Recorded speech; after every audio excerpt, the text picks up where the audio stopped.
Monday in the studio. Hi, this is Tom and Heather from Shadowfields, Hi. and this is Monday in the studio. Hey, everybody. Please take a minute and to like, share, subscribe to our YouTube channel, and click on that notification bell to stay connected with us whenever we go live. How Ta-da! about that? Ta-da! We did it. Mm-hmm. What incredible. Yes. So how are things with you? Okay. It seems as if what Hi, I'm Becky. seeing here is Becky's in a different room than Steve, and I'm not sure I want to ask any personal questions, but maybe he's eating a different flavor of ice cream. Like, I don't know, maybe you've got the chocolate and he has the vanilla and you don't want the two to be mixed. You know, like peanut butter and... That would be good. You've got chocolate in my peanut butter. You've got peanut butter in my chocolate. So sign in if you're with us. Hi, Tony. Hi, Tony. So, so Tony, you'll have to let us know how this weekend's smoke-off went. Yeah, there was a barbecue competition this last weekend. I didn't see anything about it, but then again, I wasn't on Facebook or anything like that. No, I don't know, but I did call him and I asked him how much it would cost. What? To get some of the BBQ or the smoking. So I'm gonna have to next time if there's some leftovers. I'm gonna. I see. Yeah, because he usually puts those in his freezer, I think. But I had to settle for some homemade BBQ. I did it. What do you mean homemade? It's not like he's going out to the store and buying his. No, I needed to have some on Saturday, but he didn't have any yet. He said he could give it to me on Monday. And I was I needed to. So I went to cute little friend's house. Oh, okay. Two kids, me and the kids. Got it. Oh, no, they hated it. The judges didn't like that. I'm so sorry to hear that. What state was this in? Because they're probably a rotten state. They were in a mental state if they didn't. See, you've helped me be really quick at being like funny, because you know how funny I am. Yeah. So sorry about that, Tony. Well, still number one for us. Yes, that's great. See, you're such an encourager. Yeah. Well, so what's been happening in the studio this week? You have been gearing out, man. Just gear. We got little Mike. These are capsules, are they? What are these? I'm already wrecking them. Complete mess. But we've got microphone capsules that are for some microphones that I built as a kit a long time ago. Yeah, we're gonna do some show and tell. Mr. Rogers, Mr. McCowan, what do you have in there? I have two of these microphones that I made, and I made them, and I didn't like the sound of them. What are they used for? These are small diaphragm condensers. I was thinking that I would get them so that I would like them on maybe guitars, mandolins, or something like that. So I bought them as kits. They were expensive. They were expensive kits. Didn't like the sound of it. Somebody said, "Hey, upgrade the transformers." So I spent like $100 and something each on each transformer. Replace those. Still didn't like the sound of it. And the last option, which probably makes the most difference, is the capsule. They have a capsule that screws onto the top. That's the actual pickup part of it. That's the microphone itself. The rest of it's electronics. And that looks very vulnerable somehow. Do those become, I guess, more defective easier than another? Or no? Okay. No, because it seems to be fairly small. Well, it's small. Yeah. But that doesn't make them any less rugged or anything like that. Yeah. So anyway, I'm going to try that out. We got that, and that's your experiment. But also, I always get real nervous when we have to get a new computer or new hard drives, because you're talking about like moving everything over, right? So what happened this week? Well, we upgraded the studio computer, and I was shaking in my boots. Yeah, because it's loading software in and configuring stuff for days and days and days and days, and it took till about last night to make it all function. And I was surprised that we even have this going tonight, on the new computer. So that's true. Looks like the mic on that's a cassette recording. So true. Do you remember that? Yeah, maybe, but hopefully not quite the same quality. Oh my gosh, that's funny. Anyway. So not only that, but did you do something with a laptop too? What was that for? That was work. That was work. I got a new laptop for work, but and it's like I said, and I got another new microphone as well. Oh yeah, why don't you tell us about the other microphone? He's gonna go over to the microphone library. He has them all alphabetized. Now that we know, does anybody remember how many I have? 42. No. 47. Yes. Does this mean you have 48? 49? I don't know if those are even counted. I don't remember. So 49. Could be pushing 50. So inside this beautiful it is very pretty. I mean, it looks like you pay for the boxes too. They're all wood, nicely with nice and so brass. This is the other new microphone. Possibly good on breathy voices, maybe ukulele, classical guitar. It's a very bright microphone. It's somebody with a very airy, breathy voice, somebody like Abel. This microphone might be good for her voice. We already found a microphone that worked great on her voice, so hard to want to change. But I've heard so many good things about this, and relatively speaking, it's the cheapest microphone I've bought in many years. Yeah. And what you're seeing here on and Becky's saying it's very shiny. Tony's putting out like that you have 58 mics. So I think what he's saying is that you should get 58 mics. Yeah. Yeah, he would like Tom would like any permission to get more. Yeah. So what else happened this week? We had Dan and we did some cello. We did cello. Not jello. Cello. What else did we do? Recording. The cello recording. That was a big evening. And you and I wrote a new song. Oh yeah. So. Finally. Yeah. We were talking about this, Tom and I, about how you don't have a lot of time to do your own stuff when you're working on other people's stuff. So I enjoy took some working time on other to do people's that. things just to be a distraction and stuff like that. And it's easier to separate yourself. Yes. And be the producer for somebody else. Yeah. Which kind of brings us into our topic. Yeah. I mean, we talked last week about nice segue. We talked a lot last week about producing, the engineering of a song, the executive producer, just kind of all the roles, if you will, in the songwriting process. And one of the things that we talked about was kind of what the producer does.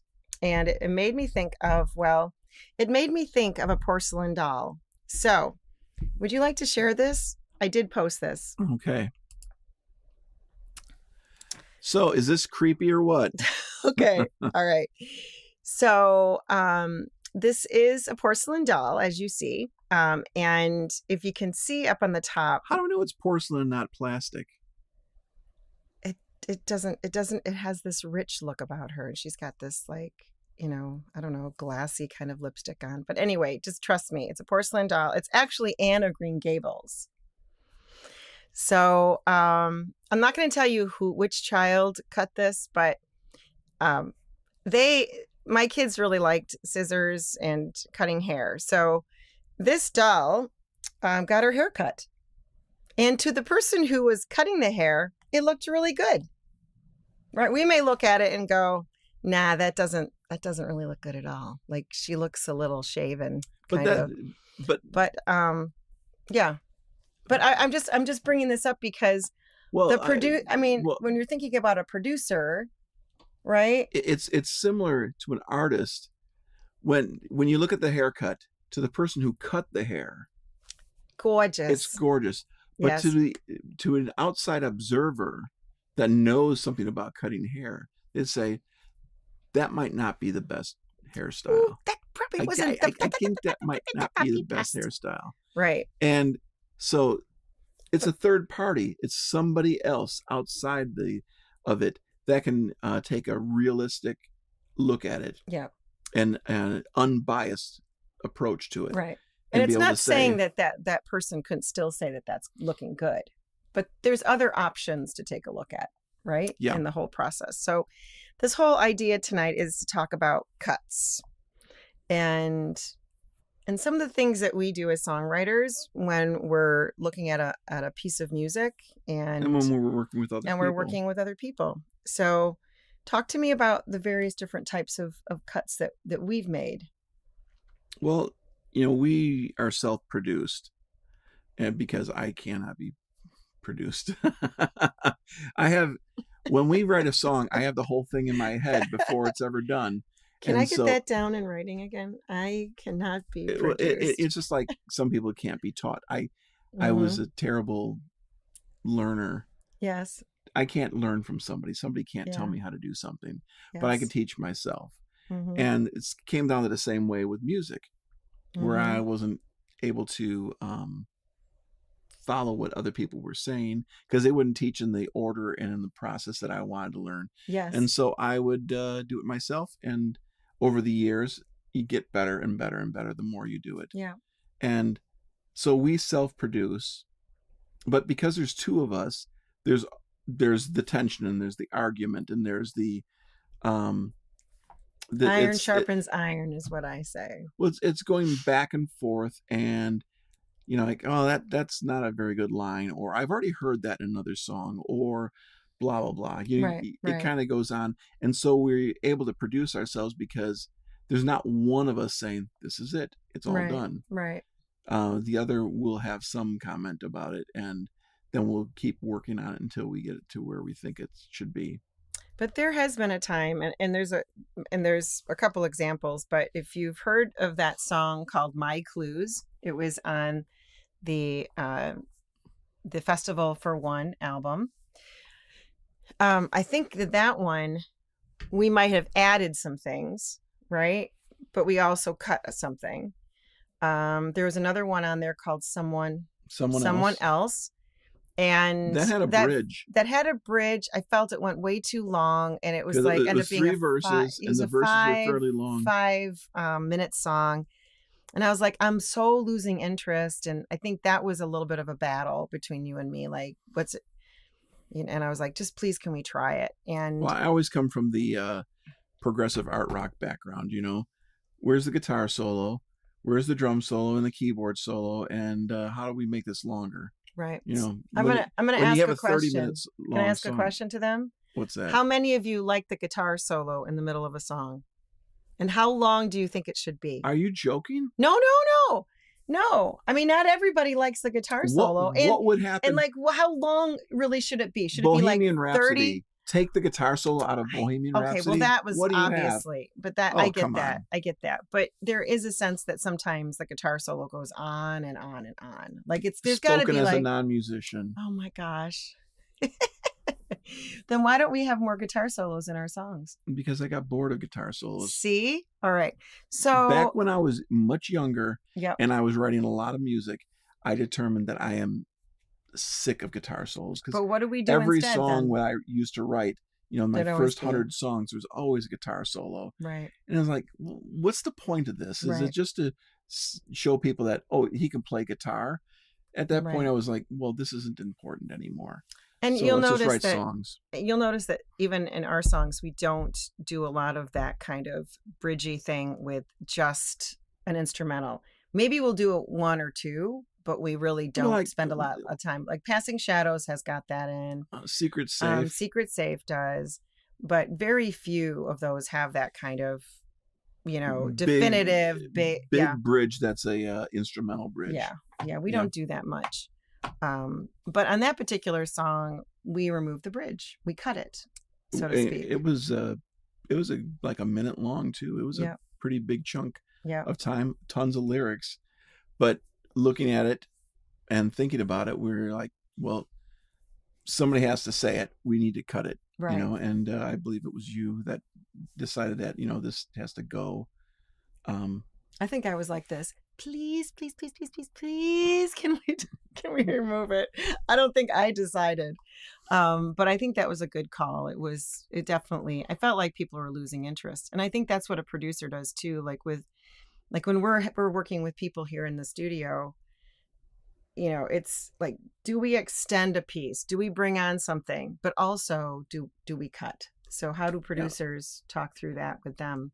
Well, I think that, as a producer, when we're working with somebody, you can hear their concept, you get the idea of what they're trying to do. But then you can say, all right, well, we can either whittle this down, which, if I had my way, we just whittle it down, right. Cut out things until you have the essence of what it is. Yeah. And nothing that you don't want the audience to ever get bored. So a lot of times what we're doing is we're working on arrangement with artists as well, where they'll do a piece and they do the same thing 3 times in a row, say, for instance. Yeah. It's like, all right, the first time it happens, people are interested. The second time they're going, didn't I just hear this? Right. The third time they've turned it off. Right. So you need to have something that makes it grow, some arrangement difference. Yeah. Maybe you add in some background vocals. Maybe you put in some different instrumentation, like another different guitar or something like that. Something to make it feel like you've gone somewhere. Right. Because that's the whole idea with the song, is to make people feel something and to take them on a journey. Right. And if you think about it too, we may add things, but there have been times that we dump everything into the song just to see kind of what it's going to sound like. And then, we'll take the cowbell out from the beginning. We'll take, in order to build it, right? To build the song, because we the bass, the guitar, everything shouldn't be in automatically in the beginning. That reminds me of Crooked House. Yeah. When I wrote Crooked House, it was all built on that, when the levee breaks kind of drums, boom, jack, boom, boom, jack, right? Oh, yeah. It's all that big thing. But I had that going through the whole verses. It was always going to be there. But after we listened to the song, it was like kind of getting bored by the second verse. Yeah. So, we used that as an intro, very heavily affected, to make it interesting. And then it's out. Yep. Yeah. So it's out for the first verse until we get to the chorus. Yeah. And so when it comes in, now it's interesting again. Yeah. And it's like, yes, you can really hear it. And we did that with, actually, I think we've been doing that a little bit more so now, is like, because I think in the beginning, it's almost like on our first album, the second album, a lot of stuff was all in. Like it was all in the song. And I think at some point, and I don't remember who we were listening to, but it was like, wait a minute. They're kind of like, they're creating something. They're creating this kind of feeling in the beginning and then setting a stage. And then once the stage is set, then they build on top of that. It's almost like, but that was our thing, and that's what we've been doing. Yeah. But that's not always the case. No. Yeah. People like AC/DC. The thing is the thing. Right. Back in Black, the beginning of that, it doesn't get much bigger than that from the very beginning. That's the song. Yeah. And so those kind of groove rockin' bands, they don't go down to nothing. Right. But we're more singer-songwriter kind of thing. Yeah. It's based on vocals and, to try to make things interesting. Pop does it a lot. Like pop music is very, very, like, I'm thinking of like, I hate to say this, but like a Barry Manilow song. No, we are not talking about Barry Manilow. But poppy songs. Did you guys have names for Barry Manilow? I remember when we were growing up that he wasn't called Barry Manilow. He was called Barely Man Enough. That's I'm afraid that's what we called him. That's yeah. But right now everybody's like, "Oh, I'm a Barry Manilow fan. I love Barry Manilow." I actually do. All right. So the other things that we've cut. Now this is going to be an interesting question or answer. You have to figure this out how you're going to answer this. But How do we determine when we cut a song from the album? Well, usually when we're writing albums, um, there's at least an album and a half that we've written. Um, but as you're working on songs, you throw in everything. You just try to see what you can get. And, just like the song that we're starting now, is it really good right now? No, not at all. Mm-hmm. But it's got There's a something little there. germ of an idea. And we're just keep tossing stuff into this pot and see what happens and where we can make this thing go. And then you start whittling it down at some point. And then you have a collection of 15 to 18 songs that are the same, like that, in that same thing. And you're listening back to them and you go, well, that's not a very good song. Or that's a really good song, but it's not a good song for Shadowfields. Yeah. Or it's a good Shadowfields song, but not for this album. Right, right.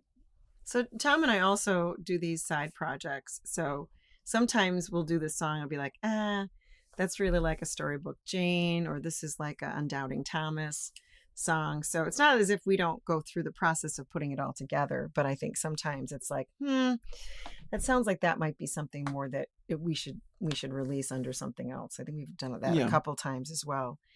I think also when we think about it, it's like we're disinterested with it. Like it doesn't seem to fit, but it's also, it doesn't hold that same tenor as the rest of the songs. So, I mean, we have gone down and actually said, kind of in, out, in, out, in, out when we actually put together the albums. So we do cut them. Yeah. What else do we cut? Sorry, go ahead. I was just going to say that on my phone, I have like 550 voice notes that are all pieces of songs. And it's interesting to look back into them and see, oh, I actually started writing that song 2 years before it ever got recorded. Right, right. But the whole idea was there. Mm-hmm. I was screwing around with Passing Shadows. That came out in 2017. And it was like really early 2015 that I was playing around with ideas on it. I remember. On different instruments to try to see, well, what's going to work and how does this thing work together? And so you see all those pieces. And then what was your question? I was just saying, what else do we cut? I think we cut sections out of the song. We've cut songs. There's also a lot of instrumentation cutting that happens. When we did You Really Got a Hold on Me, we ended up cutting everybody out of the first verse. That's right. So it felt like it had some more. We start off big, go down to nothing, have somewhere to go.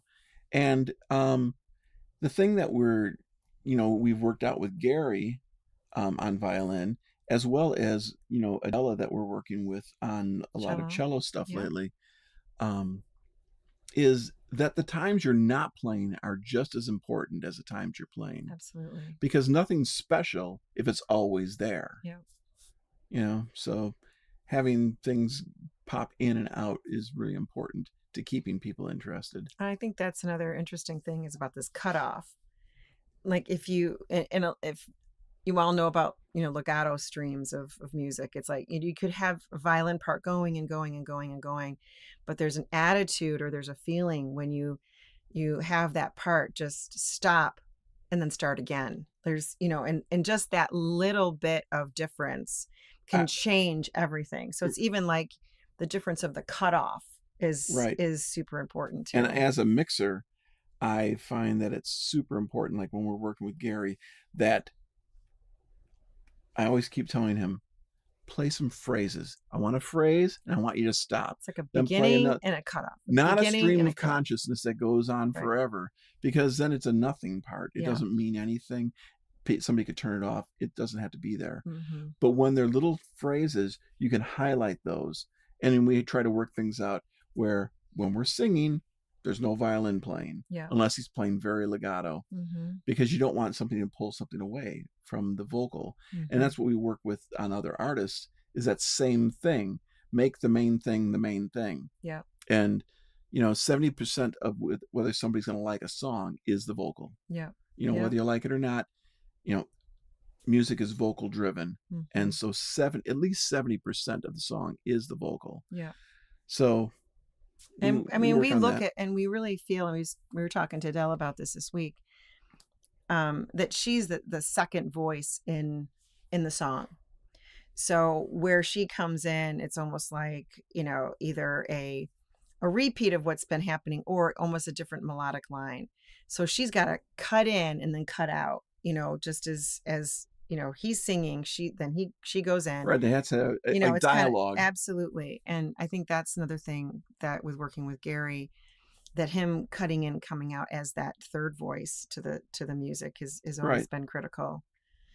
So we've talked about, cutting, out songs, cutting out parts, cutting out vocals, cutting in, cutting out of the instrumentation. The thing I haven't done much of, though, is main producers, they cut one other thing. What do you think that is? Cut a check? Oh, no one cuts you a check. That's like an executive producer. They cut people. Oh yeah. Like if you're talking about a lot of really big name producers, when they're working with an artist, there's tons of times where you think that somebody's playing on their record, but they're not playing on that record. They replaced that drummer because the drummer couldn't do what they wanted to do. Yeah. So they cut the drummer, they put in a different drummer. Nobody's the wiser. But that's just kind of the way it is, because a record label is paying for all this stuff, right? Right. They're the gatekeeper. You're the star, or you want to be a star. You haven't got the $3 million it's going to cost to launch your career. Right. Minimum of $3 million at this point. Right. Minimum. Okay. I heard the other day it costs $300,000 to break a single. What? To break a single right now, $300,000 it costs. Anyway, so you want this record company to sell your music so you can become famous or whatever. The record company is going to hire a producer. The producer is half psychologist, half music arranger. Right. That's going to basically force you to put out a really good album. If he doesn't think it's good enough, he will say, that isn't good enough. We are not going to put that out. Right. Which then creates some friction with the band. So there has to be a trust level that this third party person, this producer, has your best interest in mind by saying, singing that phrase could be completely misconstrued. Right. It'd be bad for your career, and just think about those kind of things. That's so basically a producer could cut a section of your song. Like if they didn't like what they were hearing. Most producers do pre-production before they go in and record the song. They'll sit with you in somewhere else, a studio that doesn't cost a fortune a day. Right. And they'll go through the songs with you and say, no, let's get rid of that. Or like Eric Valentine, when he was working with Nickel Creek, there's a song called Undoubting Thomas. Oh, how apropos. Yeah. Or was it Doubting Thomas? Doubting Thomas. It was Doubting Thomas. Beautiful, wonderful song on the Why Should the Fire Die album. And Chris Thiele did the song for him. He says, go back and rewrite it. He said, these lyrics are completely trite. They don't mean anything. And that's really important because you want people to feel something. Yeah. If your producer can't feel anything from what you're doing, you need to start it over again. And hopefully over the years, you become self-aware to the point that you go, I'm just writing lyrics because I'm writing lyrics. Right. And it's not that I have anything to say, or anything I feel. They're just words. Yeah. And for some people it works, but for most people, those aren't the songs you remember. Right. So as we're going to leave out here tonight, I'm going to tell you something. We haven't written a song in a long time, and I had so many lyrics, did I not? The last for our last song that we just did. So I can almost guarantee you my lyrics are going to be gut. Anyway, it's great to be with you all tonight. We're going to be this Thursday night. We're going to be at Pollyanna and we're going to be hosting open mic. So hopefully you can come out if you are in the Chicagoland area. We start at 6:30 for writing your name down, and then we start performance at 7. So hopefully we can see you then. And we're putting out more things, more places that we're going to be going. And Becky and Steve will be down at Bold Patriot on October 6th. So you'll have Let's to pack that place. Let's pack the place. Yeah, that'd be a lot of fun. All right. Well, that's it for tonight. What was it, have a October 6th? wonderful night, Becky, Steve, Tony, and anyone else who's on the line. Yeah. Thanks for being with us tonight, guys. Yeah. Take care, everybody.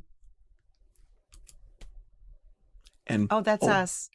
Yeah, that's us. What should you do? Subscribe, like, share, subscribe. Click the notification bell. Yeah, and all Can't that wait good to stuff. see you guys next time. Bye-bye. Okay, bye.